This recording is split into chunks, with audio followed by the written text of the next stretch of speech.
Namaste everyone, and thank you very much for joining us in today's class. I'd like to start with the exercise. Let's start with the exercise. So all of you please stand up, and as usual we'll start with the eyes, rotation of the eyes, rotation of the neck, then rotation of the shoulders, and then expansion of the chest, and then turning of the torso, and then the waist.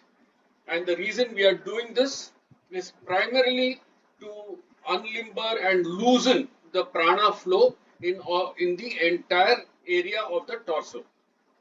Okay, so first, this time I'm only going to do it twice. I'm going to request you all to do it more times whenever you are practicing. Okay, so let's start.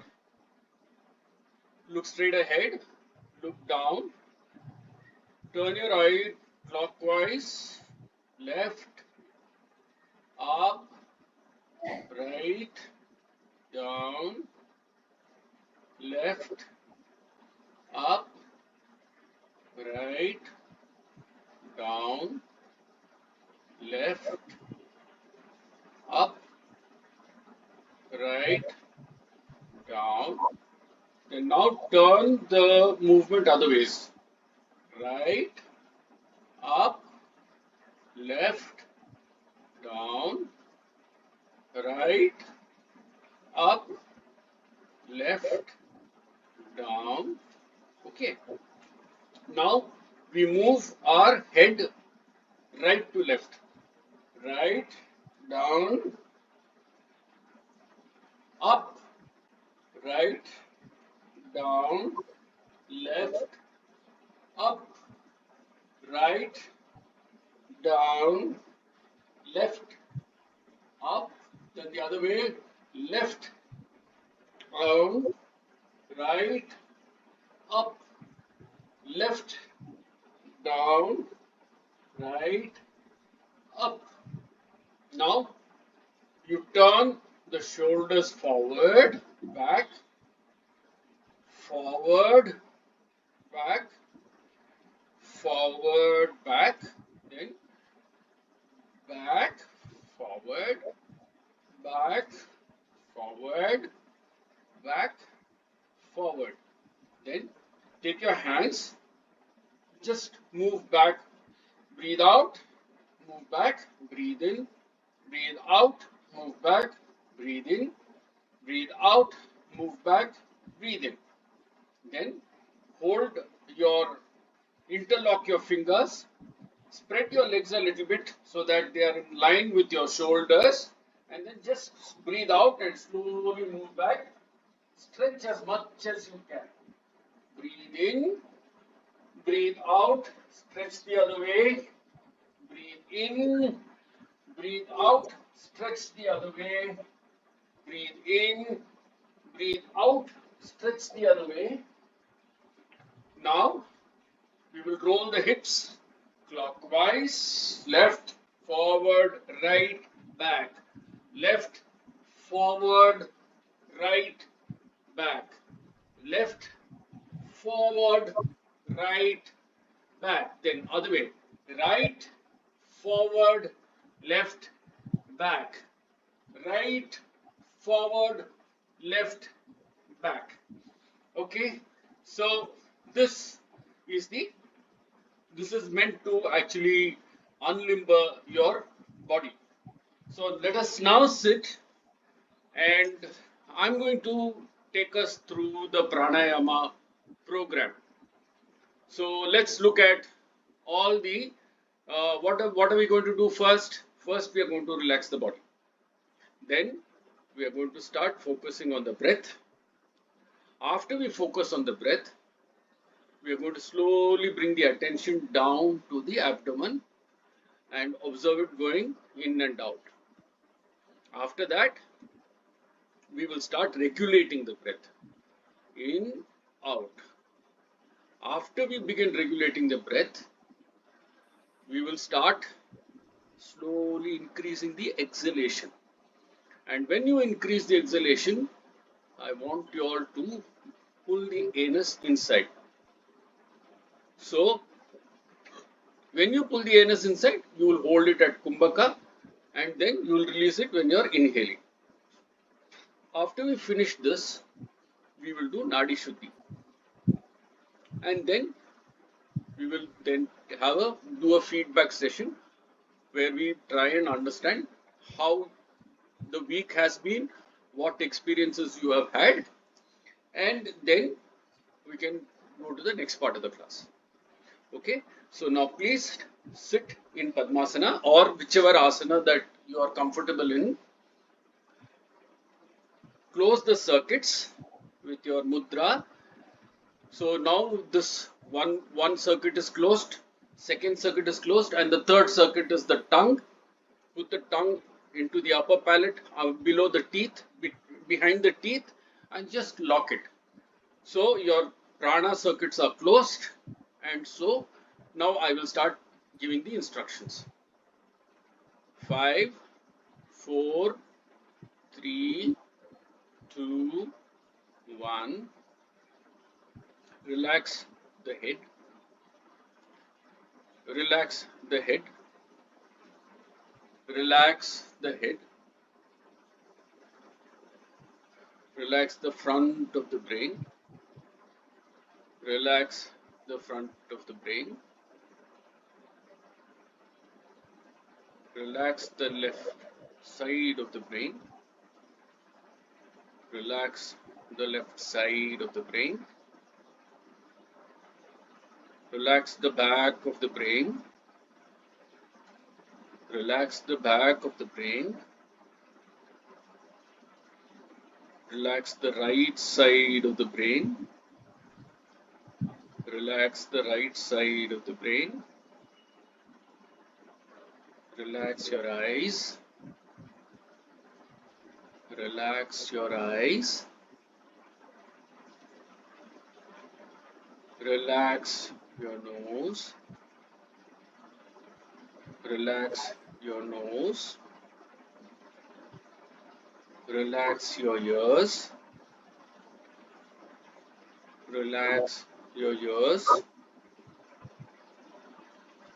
Relax the throat. Relax the throat. Relax the chest. Relax the chest. Relax the back. Relax the back. Make sure your back is erect. Relax the lower back. Relax the lower back. Experience the whole body. Relax the whole body. It should be completely relaxed. Now observe the breath at the nose. Observe. Observe. Observe at the nose. Let the observation move into the nasal cavity, to the bridge of the nose. Then, now observe the breath at the throat. Feel the breath going in and out of the throat.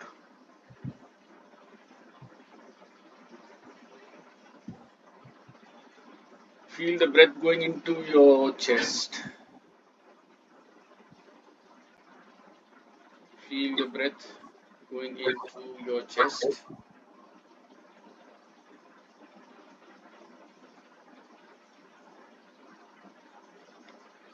Now feel your abdomen go in and out. Out. In.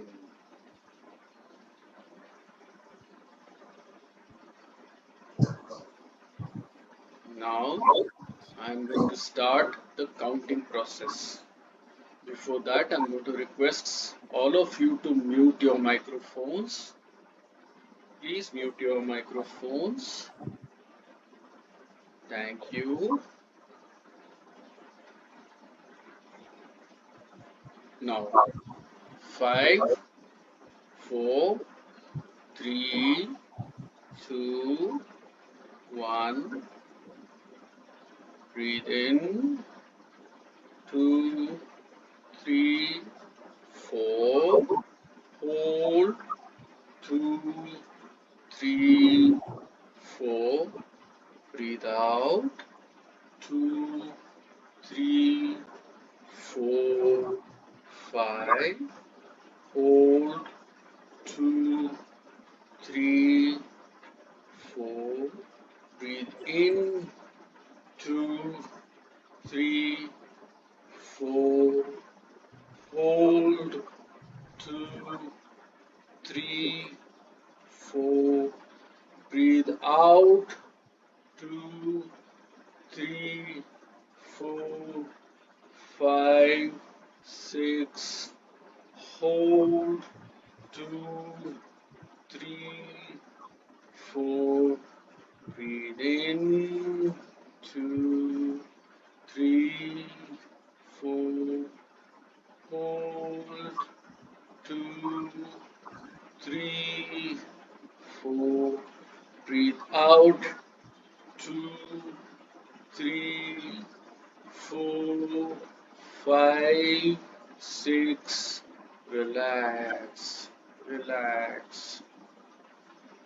Now I will count to 8 on exhalation, and at this time I would like you all to please suck in your anus and hold it for the duration of the Kumbhaka. That is, when you are breathing in, your attention will be at the bridge of the nose or the end of the nose. After Kumbhaka, when you are starting to breathe out, you will continue to retain your attention at the Nasikagra or the bridge of the nose or the tip of the nose. But the minute you know that the flow is stable, immediately you will turn your attention to the anus and suck it along with the abdomen going inside. And then you try to you keep your exhalation as even, inhalation as even as possible. Okay, 4, 3, 2, 1, breathe in, 2, 3, 4, hold, 2, 3, 4, breathe out, 2, 3, 4, 5, 6, 7, 8, hold, 2, 3, 4, breathe in, 2, 3, 4, hold, 2, 3, 4, breathe out, 2, 3, 4, 5, 6, 7, 8, breathe, hold, 3,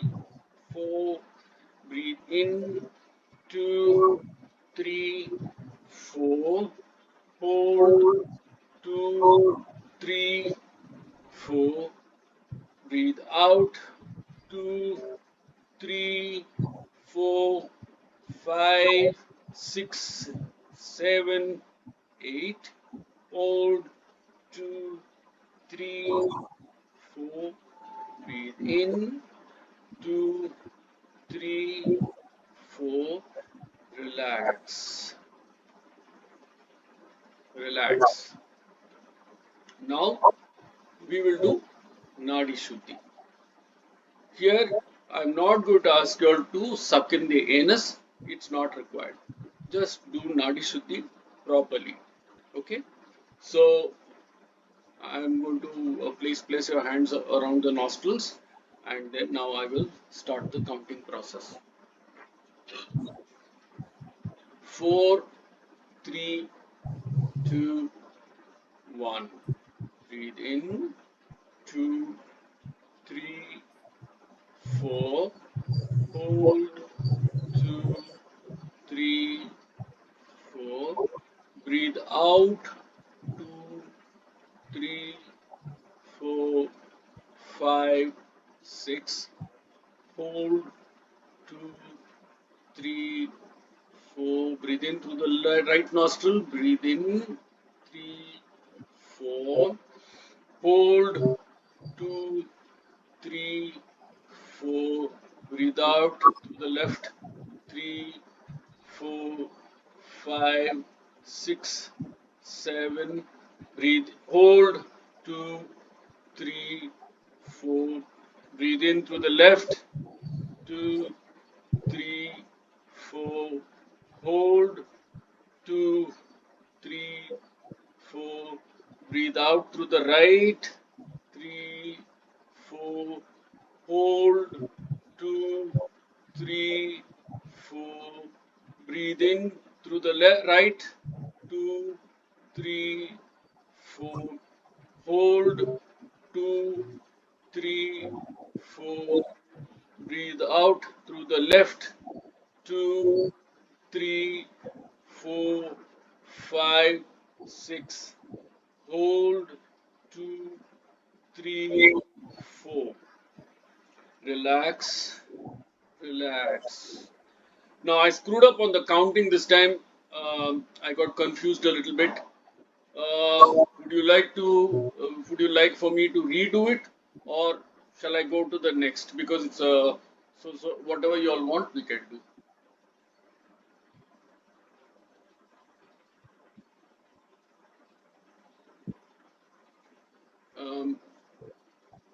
Would you like me to revisit this particular part, or you all are comfortable to go to the next part?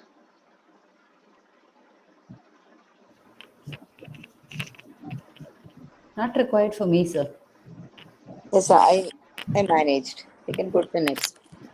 Okay, okay. Now, feedback time. Obviously, I'd like you all to give me some feedback on how you all experienced what the week has, how the week has been. Were you all able to practice? Were you all able to get a good experience?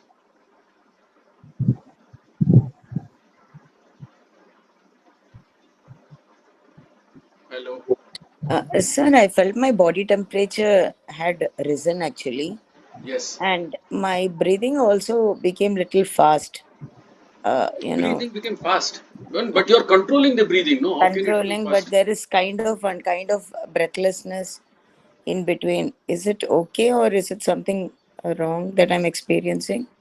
No, the increase in temperature is normal. You'd feel like sweating. Little sweating Yes. will start. Yeah. That's normal. That is what pranayama does, because what is happening is you're increasing combustion in your lungs.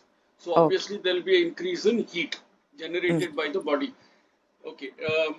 So what happens is your normal breathing is about half a liter of air in and out. Okay. Okay.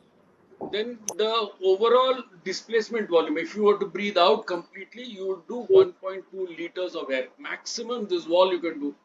Your Oh, total lung capacity is about 3.5 liters. okay. So no matter how much you try to breathe out, there will always be residual volume inside the lungs, which is Okay. about 1.2 liters or 1 liter or so. Now, what Okay. is happening is that when you are practicing pranayama, all the dead spaces, the places where the actual exhalation and inhalation was not happening, these begin to get activated. Okay. Then what happens is that when activation happens, blood supply goes to those places, and there is there is diffusion of oxygen and carbon dioxide. Now, Okay. what happens as a result of that is that there is an increased activity within the lungs, and that increases the body temperature. Okay.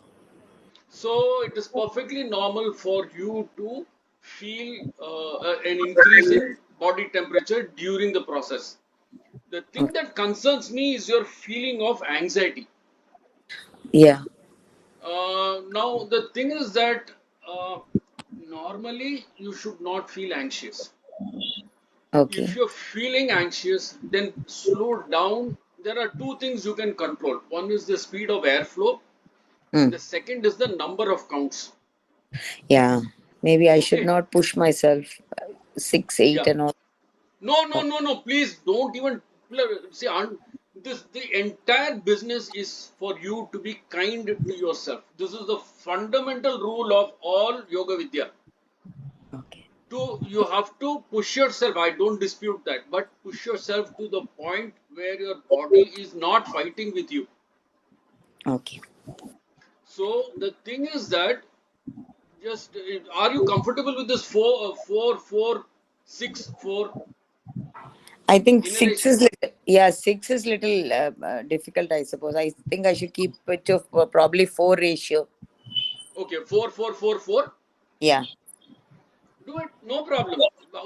And then what you do is, after 2, 3 days, once you're comfortable with 4, push Huh. the exhalation to 6. I will do that. I will try. Yeah. Are you able to then suck in your anus when you're exhaling and then holding it? That is okay, sir. I'm able to do that. That's not a problem, right? Not a But problem. The six probably, if I bring it to four, I'll be comfortable, I think. try it out, and maybe you can send me a message later Yeah. on offline where how it is going, because Okay. it's important. If you're anxious, then there is no sense in we have to resolve that first. Okay, sir. I'll try that. uh, please do. Anybody else? What about the relaxation? Are you able to do the relaxation? Yes, I found it very nice actually. I was, as you were guiding me, I was able Hmm. to calm that part of the body and I was feeling nice actually. I was relaxing. Okay. Have you tried to do it without instruction? Not really, no. Now, has anybody tried to do it without instruction? Ramon sir? I've been trying, but I think I'm feeling relaxed all the time. I'm not getting any special relaxation after trying. I am trying, Okay. yes. I'm not feeling Okay. much different. I don't know. No, I don't know you why. were telling me about your experience at the dentist office. Yeah, there So, I can you was. share it? Yeah, yeah. I was waiting for the dentist. I mean, for the consultation. My wife's consultation. I had to wait for about 45 minutes. So I thought. Usually I read, but the other day I just thought I started my pranayama, relaxing, and then pranayama. That was very nice. So it would be about 15-20 minutes passed by without my knowing it. So, and it was very pleasant and relaxing. So I did basically pranayama and relaxation of the eyes, but I don't know whether it was successful, but definitely this breathing was, and then very calm. And then I had to go in for a checkup myself, so I was very calm. Usually I'm not. So, Nobody's calm at the dentist's office, I know. but I was calm because that is fine. Kala madam, maybe what you can, and the others, I don't know who else is there. Maybe all of you all can, over the week, let us say you're traveling somewhere in a train, in a bus, do this relaxation. You don't have to do Nadi Shuddhi, but the normal breathing timing, the start with the relaxation of the brain, relaxation of the eyes, relaxation of the nose. Inside the ears, you should feel the relaxation, the throat relaxation, chest relaxation.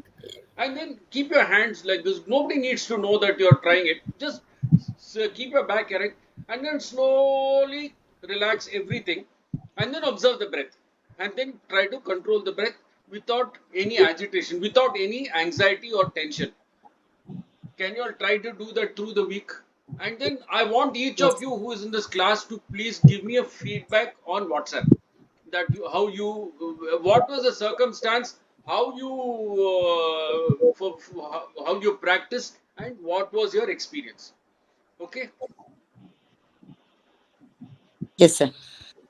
So essentially everybody has it's this entire business of yoga vidya is about awareness, increasing prajna or awareness.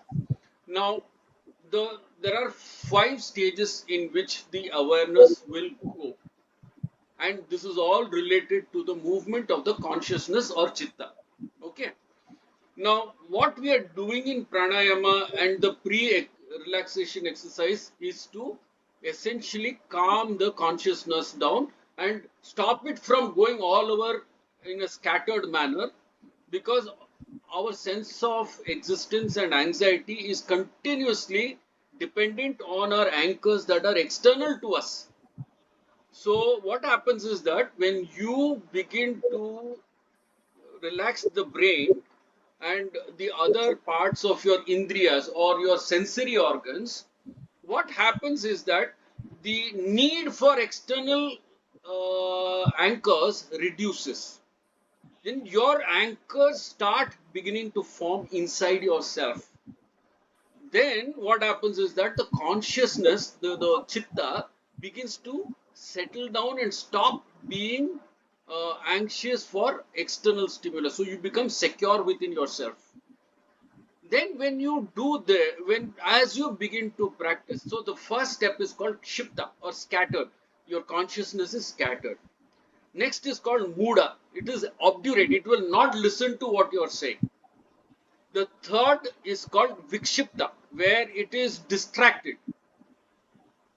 When you cross these three stages, the consciousness begins to settle down and begins to focus. That is called ekagraha or ekagrat. That is single point focus. And after some time, when the consciousness stops moving, it reaches a stage where it is called chitta vritti nirodha. That is the cessation of response to stimulus. That is where the conscious, you are acting, but you're stable within yourself. So that stage is what we call nirvikalpa samadhi, or we call it as niruddha stage. So there are multiple names for that. Nirvikalpa means no movement. Okay. So that is essentially what we are talking about. But that's a very advanced stage and it's very difficult to reach. So don't even worry about it. We are really right now in kindergarten level. Now I'm going to. Is there okay? Anybody has any feedback for this so far? Is this acceptable to everybody? Is everybody comfortable with this explanation so far?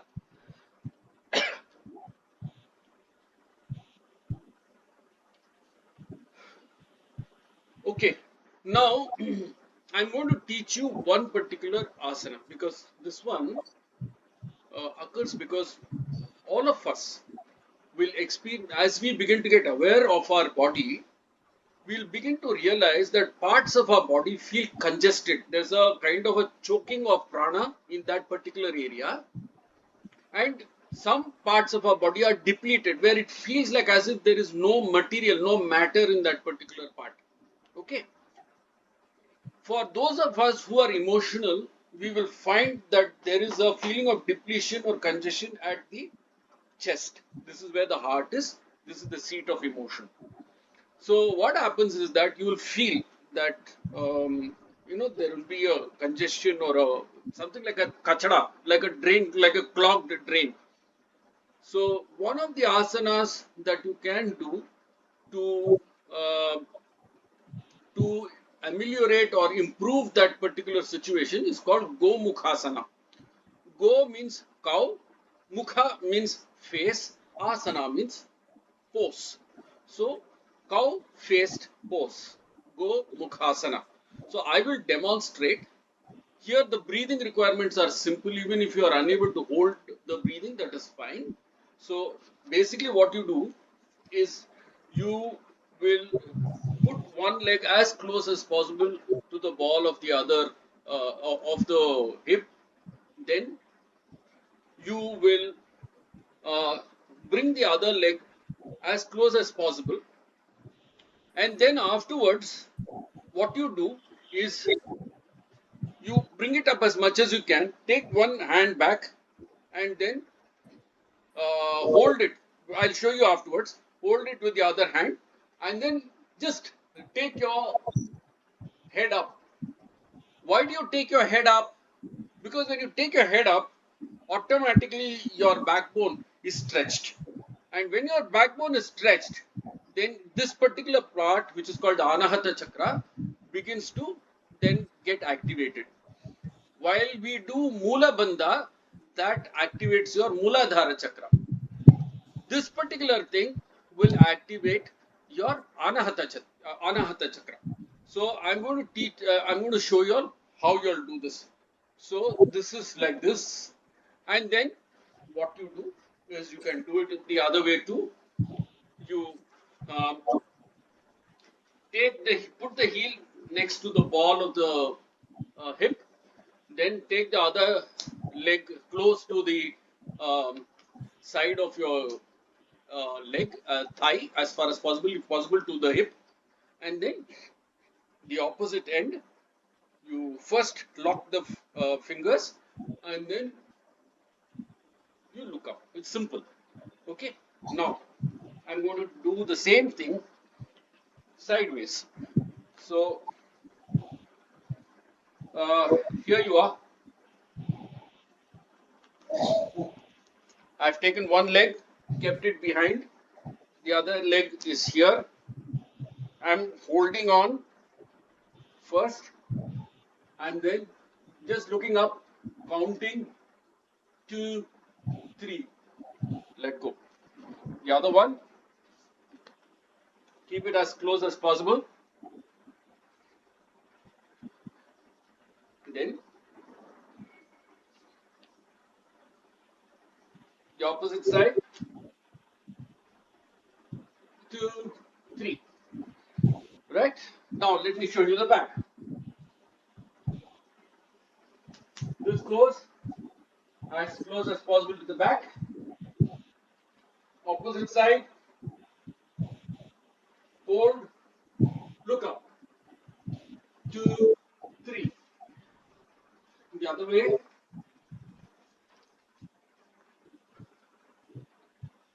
Bring your feet as close as possible. Opposite side, hold, 2, 3. Have you all got that? Have you all got that? Okay. Would you all like to practice it? Shall I give you the instructions? Would you like to practice it? Yes. Yes, sir. Okay. So please sit on the floor. Take the right heel.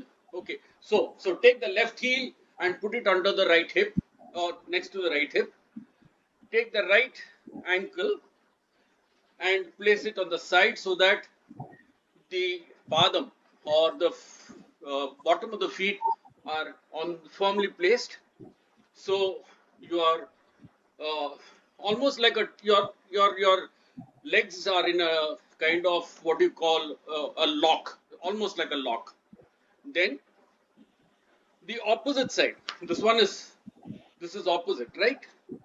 Take it back as much as possible. I mean, don't kill yourself if you are not able to lock the two uh, fingers. As much as possible, hold it, and then just look up and count up to 3. 1, 2, 3. Let go. Then, similarly, the other foot, bring it as close as possible to the ball of the hip. Take the other foot to the back, I mean this far.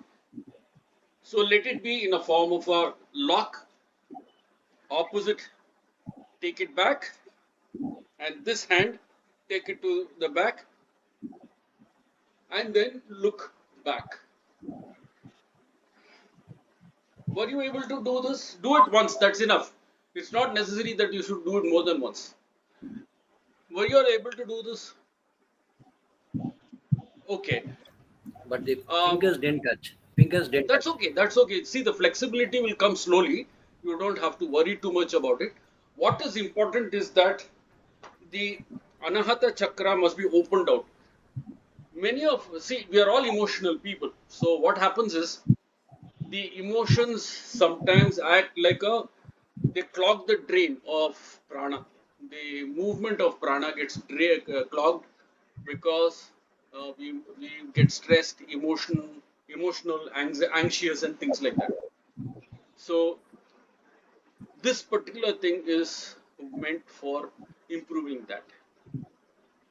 Just as doing the turn, if you remember, That turn does a lot to increase the flexibility of the organs within the abdomen.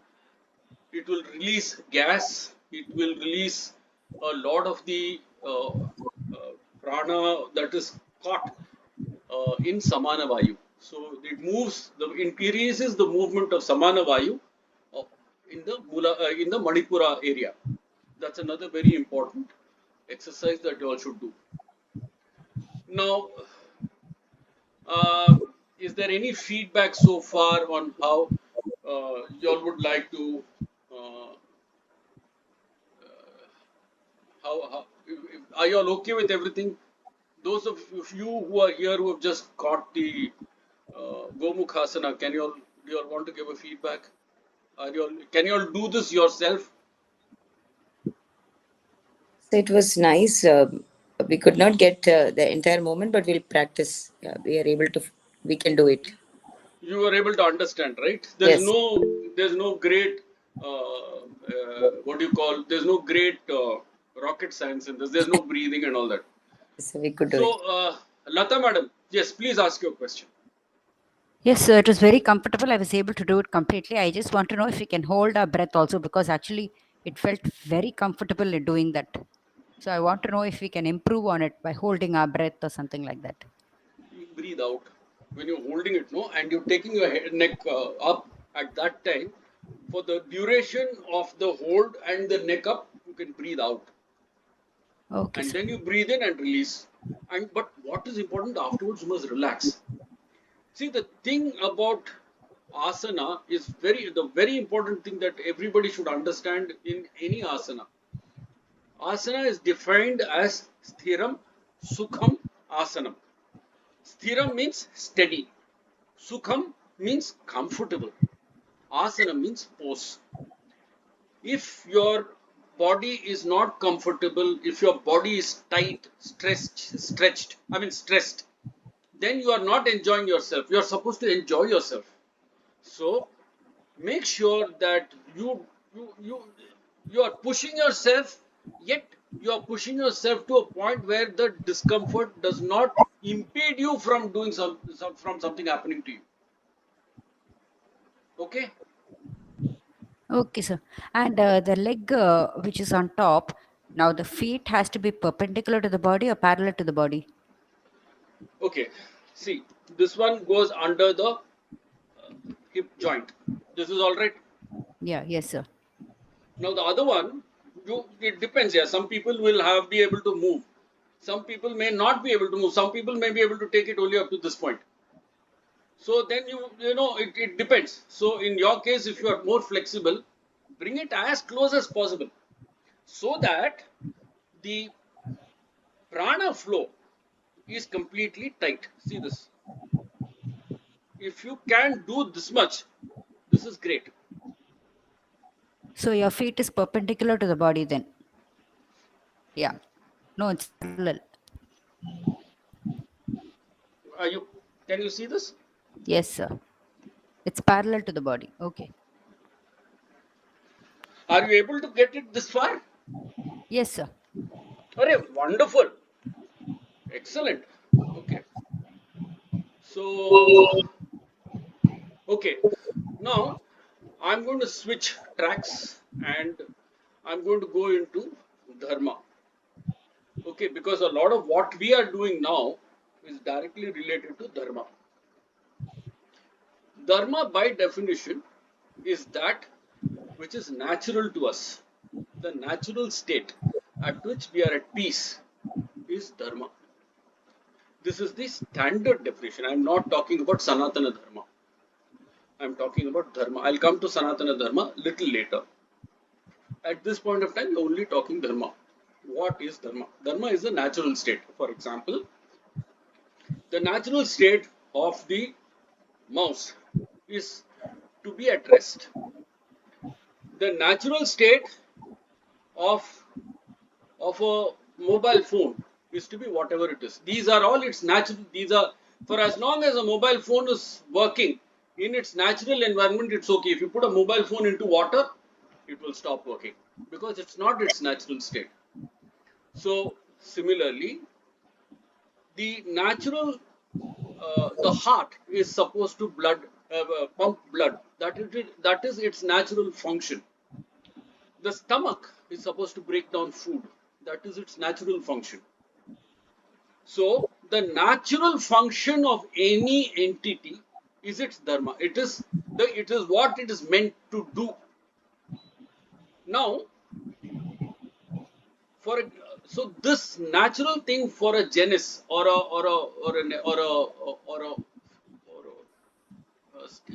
any entity like the heart, the pumping of the blood of the heart is called samanya dharma or generic dharma or generic natural process or state. Now, another thing that is important is that the heart of a pig cannot naturally be used in a human being. So the heart is specific to a pig, the heart is specific to a human being. This is called Vishesha Dharma or specific Dharma.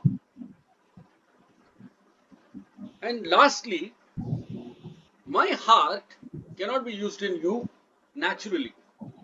You have to use medication, this, that, and anti-rejection drugs and things like that. Other than that, you cannot use a heart from me to yours. That means what is specific to me is specific to me. That is called Swadharma. So my specific natural state is my dharma. The second thing is my specific natural state comes from my basic conditioning. Let me explain a little bit. When I am born, I know only 3 or 4 things: how to sleep, how to cry, how to eat, and how to perform my natural functions. I don't know anything else. I don't know what it is to be a human being. It is my mother who first teaches me, who actually begins to load my operating system. I have come with just my BIOS or basic input output system. I know how to eat, sleep, breathe, and cry. Some of those things. That's it. It's my mother who then begins to load my operating system. Don't touch fire.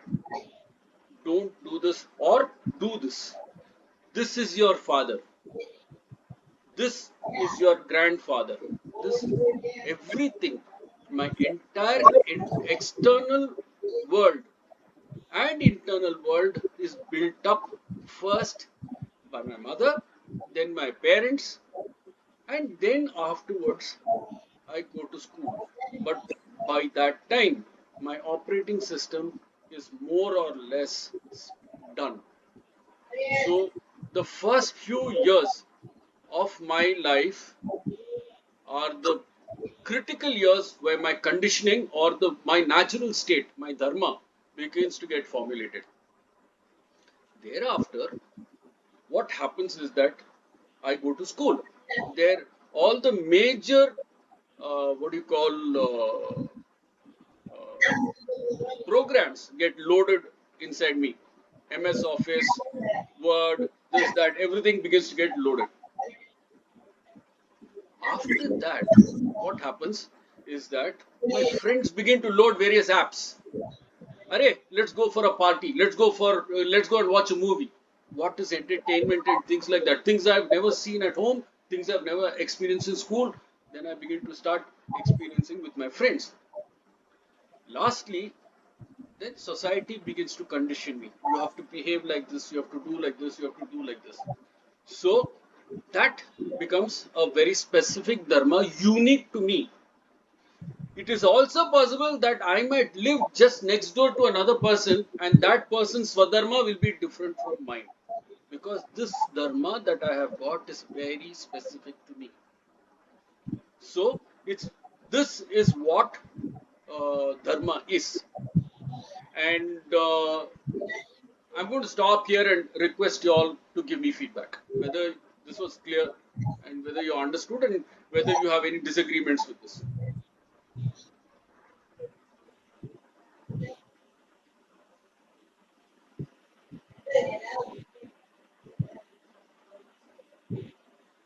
feedback?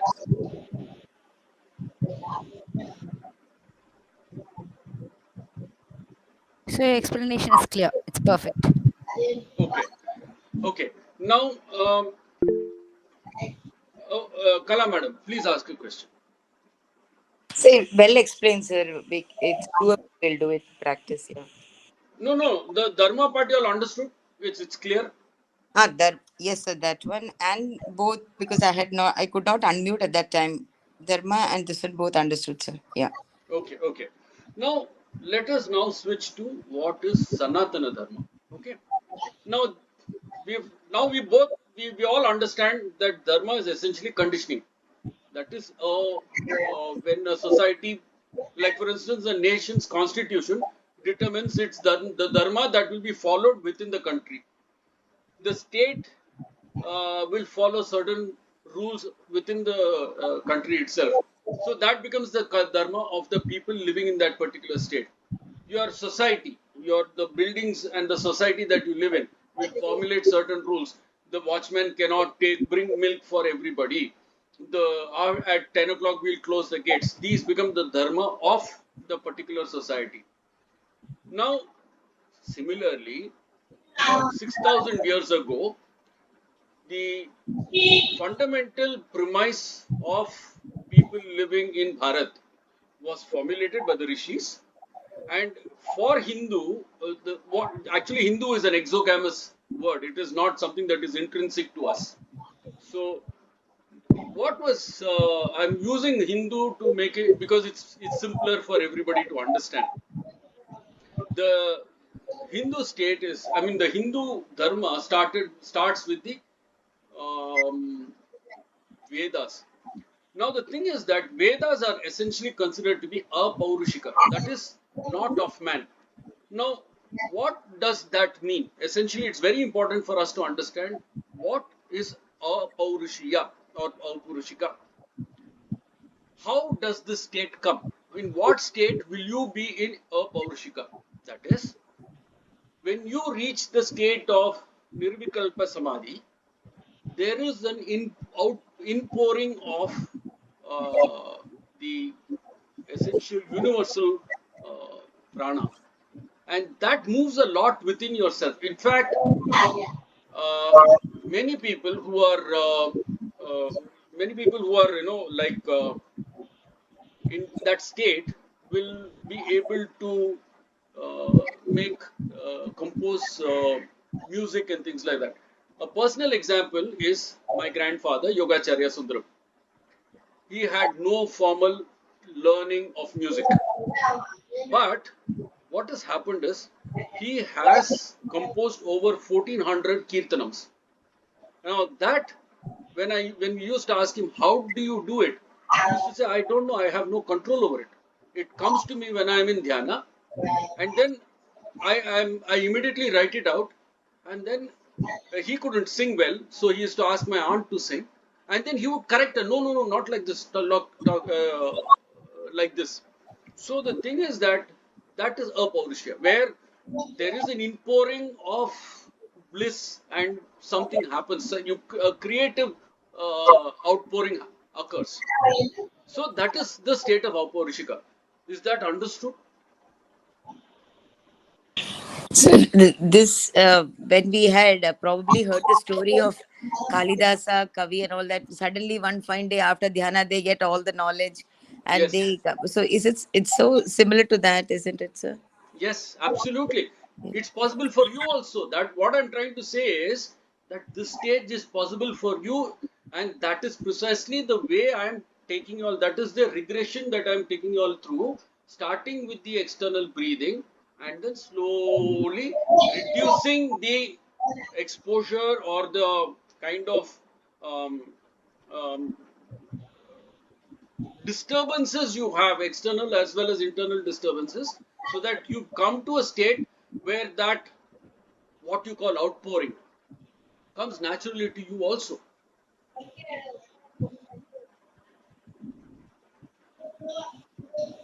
Is that all? You got it right. So So, that is the base of the Vedas. From the Vedas, we have what is called samskaras. That is the backbone of the life of an individual. So you start with Pumshavana, then Simantunayana, then Upanayana, then Vivaha, and then Antyesti, and there are many others also. About it's called Soda Samskaras, or 16 Samskaras. Now the 16 Samskaras are then what do I call it? We actually uh, you how do you perform those samskaras? The way that samskara has to be performed is written in the Shastras. So the Vedas decode our daily life into the Shastras in which is embedded the samskaras. That samskara or the Shastras is the combination of samskara and Shastra. That tells you how you should live. Then from there you have many other small things like Vedanga, Vedanta, Shat Darshana, Brahma Sutra. These are all things which tell you how an ideal dharma should be maintained so that balance in society, order and other things are maintained. And this then becomes your base. Now the thing is that it is possible that people in different parts of Bharat would have different kinds of relationships. Like for instance, in Bengal, they eat fish. Fish is considered almost like a vegetable. Fish and rice. In Punjab, base is wheat. In Maharashtra, it's jowar and millets and other things. In the south, it's rice. So you cannot really, it is not like one size fits all. So it has to have different, each location has to have a different, different what you call setting. So in each, these settings are called sampradaya, that is local variations. Now, local variations in marriage, you will see some people will do, in the south you have something called unjal and things like that. In the north you have mehendi, sangeet. These are all variations and these are called sampradaya. So we must not confuse Shastra with sampradaya. Shastra is the backbone. That is, all marriages will be conducted in a particular manner in that particular frame. You cannot change that. You will always have Mangalya Dharanam. You will always have Saptapati. You will always have, all marriages will have it. But north they will not have this unjal or the other things. In the south you will, now of course you've got mehendi and other things which are common for everybody. But the variations are called sampradaya. This is how the system design of Sanatana Dharma is formulated for Bharat.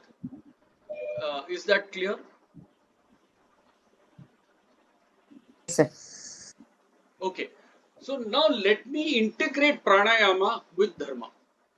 Because ultimately the only use of doing Pranayama and Dharma is if it comes down to a point where you can actually experience the internal calmness, right? Before we go there, we have to go to the last class's thing called karma. Karma means action. Now, there are three kinds of action. One action is that which is in consonance with Dharma. If the action is congruent with Dharma, it is called the karma. If the action, if there is no action, like for instance, if you decide I am not going to do anything, that is called akarma. Akarma means I am not doing it, but actually that doesn't exist at all. And lastly, you have something that is counter to Dharma. That is called vikarma. When you do something that is not prescribed or which goes against the order of society or harmony of society, that is called a vikarma. For example, if you are supposed to be stopping at the red light and you don't stop at the red light because there's nobody else and you walk across, you drive across and suddenly somebody comes from the side. What have you done?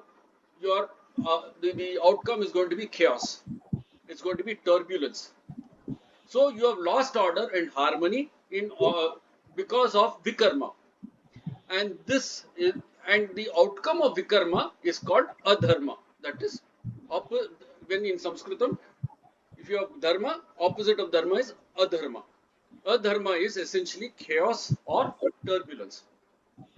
So when you practice, if there is vikarma in the action, it will automatically result in adharma. Is this clear?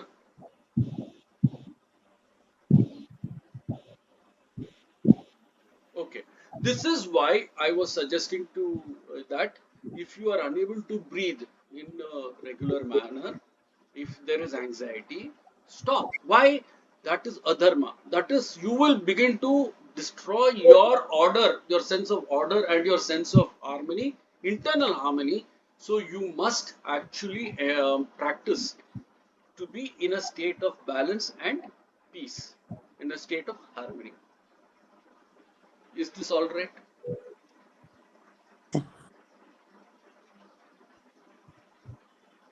Okay.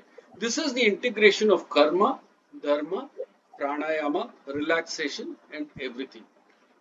So you realize that what we are doing now is not removed from daily living. It has to be integrated into your daily living. And that is precisely what I'm trying to convey to you all. Is that all right?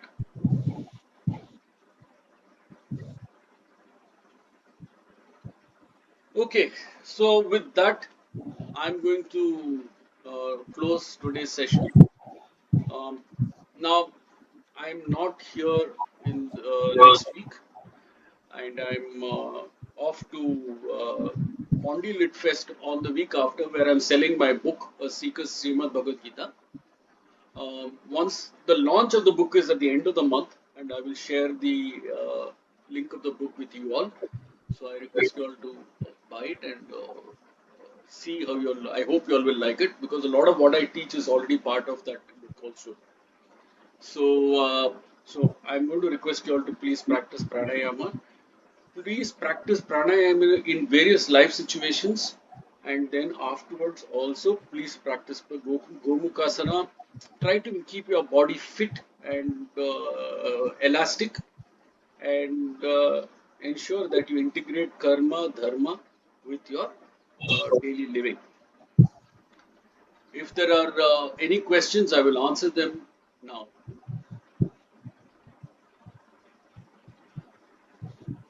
Okay, so then I request, I'm going to wish you all a great week, great 2 weeks. I will let you all know when I think probably the third week of the month, we will have one more lecture, and we can go through all that we did today in that class, so that I also get an idea that you have got some competence and some comfort in the way you all are doing this. So, thank you very much, and you all have a lovely week, and namaste. Thank you. Namaste. Thank you, sir. Have a wonderful time. Good luck for your book Thank you. release. Thank you. Thank Thank you. you, sir. Yeah, thank you. All the Best best for your wishes book for your launch. book. Yeah. Thank you. Thank you.